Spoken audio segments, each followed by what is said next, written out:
My parents उनका love marriage है, मतलब पापा हिंदू मम्मा मुस्लिम, दोनों आ गए, शादी कर ली Bombay, like they are from Jammu Kashmir. I am an atheist. I have a mother who is Muslim. I have a father who is a Hindu. My brother and myself, we are atheists. We do not follow any religion. We do not follow any God. I am an atheist. अस्सलाम वालेकुम friends, मेरा नाम है सुमेर और आप देख रहे हैं सभी सुमेर यूट्यूब चैनल. दोस्तों, जहां दुनिया भर में हजारों की तादाद में आम लोग और मशहूर शख्सियात अपना मजहब छोड़कर इस्लामी तालीमात से मुतासिर होकर इस्लाम कबूल कर रहे हैं, वहीं कुछ ऐसी बदनसीब शख्सियात भी हैं जिन्होंने शोहरत और पैसे की लालच में इस्लाम छोड़ दिया और बाकायदा इसका ऐलान भी किया. तो आज हम आपको कुछ ऐसी ही बदनसीब सेलिब्रिटीज के बारे में बताएंगे जिन्होंने पैसे और लालच की खातिर इस्लाम छोड़ दिया. आज की इस वीडियो में मैं आपको बताने जा रहा हूं, लेकिन उससे पहले आप दोस्तों से गुजारिश है कि हमारे चैनल को सब्सक्राइब कर दें, बेल आइकन पर क्लिक करना हरगिज मत भूलिएगा. तो चलिए वीडियो शुरू करते हैं. सबसे पहले हम बात करेंगे फातिमा सना शेख की. दोस्तों, आमिर खान की मशहूर जमाना फिल्म दंगल में वुमेन रेसलर का किरदार निभाने वाली फातिमा सना शेख इस फिल्म में आने की वजह से शोहरत की बुलंदियों तक जा पहुंची. इनकी वालदा एक कश्मीरी मुसलमान थी जबकि वालिद कश्मीरी हिंदू थे. वो इस्लाम और हिंदुइज्म को फॉलो करते हुए बड़ी हुई, लेकिन जब वो बॉलीवुड में आई तो इस रंगारंग दुनिया की चकाचौंध ने इनको इस्लाम के साथ हर ताल्लुक खत्म करने पर मजबूर कर दिया. लिहाजा इन्होंने एक इंटरव्यू में कहा कि इनको ना तो मुसलमान कहा जाए और ना ही हिंदू. वो किसी भी मजहब पर यकीन नहीं रखती और वो एक एथियस्ट है. फातिमा जहां एक बोल्ड अदाकारा बन चुकी हैं, वहीं इस्लाम छोड़ने की वजह से इंडियन फिल्म इंडस्ट्री इन पर बहुत मेहरबान है और इनकी नेट वर्थ भी काफी बढ़ चुकी है. दंगल के बाद ठग्स ऑफ हिंदुस्तान, सूरज पे मंगल भारी और लुड्डो जैसी फिल्मों में काम करने वाली ये अदाकारा अपनी अदाकारी के जौहर दिखा चुकी हैं और बहुत सी मजीद फिल्मों में काम भी कर रही है. अभी पिछले दिनों जब आमिर खान और इनकी दूसरी बीवी किरण की डिवोर्स की खबरें मंजरे आम पर आई, तब कहा जा रहा था कि फातिमा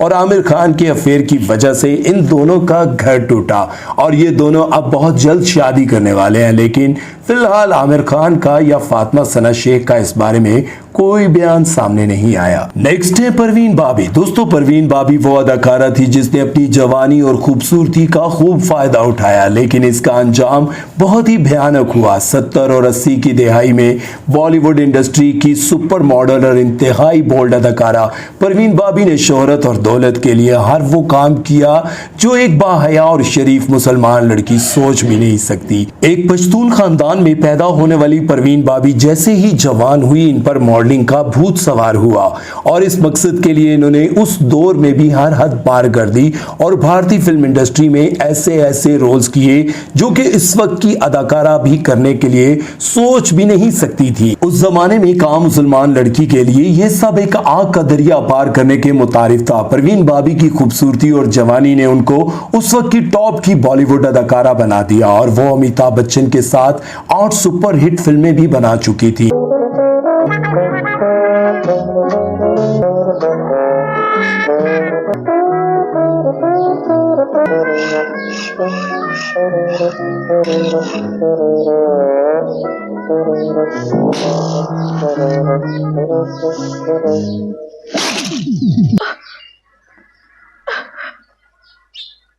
और दीगर मशहूर अदाकारों के साथ भी इनकी फिल्में हर तरफ धूम मचा रही थी और इनके कई नौजवान फिल्म स्टार्स के साथ अफेयर भी चल रहे थे. लेकिन फिर वो एक हिंदू शख्स के साथ रूहानियत के सफर पर निकल पड़ी और कई मुल्कों का दौरा किया और फिर इन्होंने इस्लाम छोड़कर ईसाईयत को कबूल कर लिया और फिल्म इंडस्ट्री को भी छोड़ दिया. अपनी उम्र के आखिरी हिस्से में वो कई बीमारियों का शिकार हो चुकी थी और ना इनके पास माल और दौलत थी और ना ही इनका ख्याल रखने वाला कोई था. इनकी मौत का वाकया भी बहुत दर्दनाक है. वो 2005 में मुंबई में अपने फ्लैट में मुर्दा हालत में पाई गई और पुलिस के मुताबिक वो 3 दिन पहले ही मर चुकी थी. बताया जाता है कि जब वो अपनी व्हीलचेयर से गिरी तो बुरी तरह से जख्मी हो गई. लोगों को मदद के लिए पुकारती रही लेकिन मदद के लिए कोई ना आया. अब हम बात करेंगे दिलशान की. दोस्तों, श्रीलंका के मशहूर और नामवर क्रिकेटर दिलशान ने क्रिकेट की दुनिया में अपना एक अलग ही मकाम बनाया और खूब दौलत के साथ साथ कई अवार्ड्स भी अपने नाम किए. 2008 में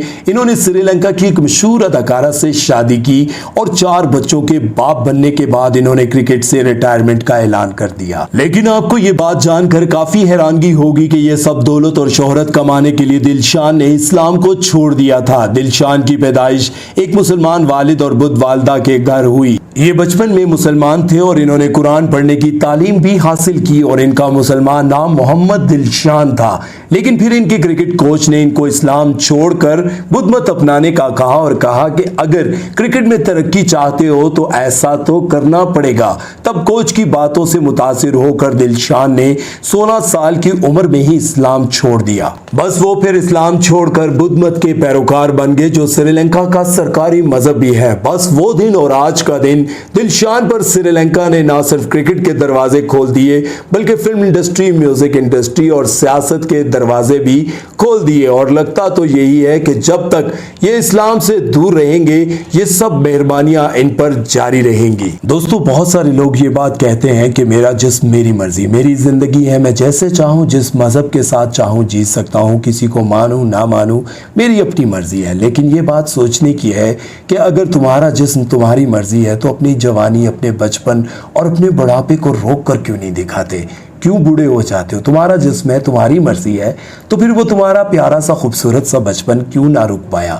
اگر تمہارا جسم تمہاری مرضی ہے تو پھر جوانی کو کیوں نہیں روک پائے؟ اس بڑھاپے کو کیوں آنے دیا؟ کیوں بیماریاں اپنے جسم پر آنے دی؟ اس بات سے یہ بات ثابت ہوتی ہے کہ میرا جسم میری مرضی نہیں. لیکن بہت سارے لوگ جب دولت کی خاطر اپنے مذہب، اپنے ایمان اور ان چیزوں کو چھوڑ دیتے ہیں تو بات یہاں پر یہ سمجھنے کی آتی ہے کہ آخر کیوں؟ اگر کوئی انسان کسی انسان کے لیے یا دولت کے لیے یا پھر پیسے کے لیے، شہرت کے لیے اپنے مذہب کو چھوڑتا ہے، چاہے وہ کسی بھی مذہب سے ہو، تو غلط ہے. اگر وہ کسی مذہب میں جانا چاہتا ہے کسی دلیل کے ساتھ، اگر کوئی اسلام میں آنا چاہتا ہے تو وہ کسی انسان کے لیے نہیں بلکہ اللہ اور اس کے رسول پر یقین رکھ کر، اور پوری دنیا کا ایک ہی مالک ہے، پوری کائنات کا ایک ہی مالک ہے، وہ ہے اللہ. اس پر یقین رکھنے کے بعد جب وہ مسلمان ہوتا ہے تو اس کی مسلمان ہونے پر ہمیں فخر ہے اور اس کو خود بھی سکون محسوس ہوگا. لیکن اگر وہ کسی دولت، شہرت یا پھر کسی انسان کے لیے اپنا مذہب چھوڑتا ہے تو پھر وہ بہت غلط کرتا ہے. دوستو، اپنی زندگی اپنی مرضی سے گزارو، لیکن ایک بات ضرور یاد رکھنا کہ یہ زندگی ختم ہونی ہے. آخر اس دنیا میں آئے کیوں تھے، کیا کرنے آئے تھے اور واپس کہاں لوٹ کر جانا ہے، اس پر ریسرچ ضرور کرنا. اپنا بہت سارا خیال رکھنا اور سمیر چودھری کو دیجیے اجازت. اللہ حافظ.